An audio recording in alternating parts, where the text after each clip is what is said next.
السلام علیکم۔ کہتے ہیں کہ وقت اور سمجھ جس کو ایک ساتھ نصیب ہو جائے وہ بہت خوش نصیب ہے، کیونکہ اکثر جب ہمارے پاس وقت ہوتا ہے تب سمجھ نہیں ہوتی، اور جب سمجھ آتی ہے تب وقت نہیں رہتا۔ لیکن سوچنے کی بات یہ ہے کہ آخر ایسا ہوتا کیوں ہے؟ یہ سمجھ آخر کیا چیز ہے جو وقت پر سب کو کیوں نہیں آتی اور اکثر بعد میں ہی کیوں آتی ہے؟ ایسا عموماً اس لیے ہوتا ہے کہ ہم میں سے اکثر لوگ وقت پر وقت کی قدر نہیں کرتے۔ اس کا مطلب جو لوگ وقت پر وقت کی قدر کرتے ہیں ان لوگوں کو اکثر وقت پر ہی سمجھ نصیب ہو جاتی ہے۔ اب وقت پر وقت کی قدر کرنے سے کیا مراد ہے؟ جس وقت میں جو کام کرنا چاہیے اس وقت میں وہی کام کرنا ہی دراصل اس کی قدر کرنا ہے، اور جس کو یہ دونوں ایک ساتھ مل جائیں پھر تو وہ واقعی خوش نصیب ہے۔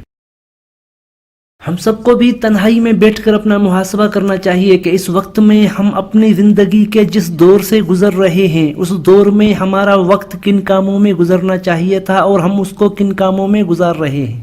پتہ لگائیں کہ ہمیں اس وقت میں سب سے زیادہ وقت کس اہم اور ضروری کام کو دینا چاہیے۔ یاد رکھیں، آپ کو ایک وقت میں بہت سارے کام اچھے، اہم اور ضروری بھی محسوس ہو سکتے ہیں۔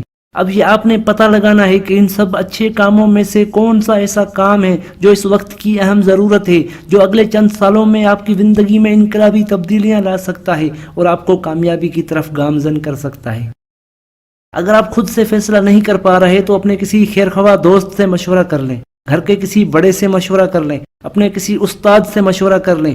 وہ آپ کی رہنمائی کریں گے کہ آپ کو اس وقت میں بہت سارے اچھے، اہم اور ضروری کاموں میں سے کون سا کام کرنا چاہیے تاکہ آپ اپنی زندگی میں کامیاب ہو جائیں۔ دوستو، مجھے امید ہے یہ ویڈیو آپ کو بہت پسند آئی ہوگی۔ If you like it, then don't forget to like my channel and subscribe it. Thank you very much.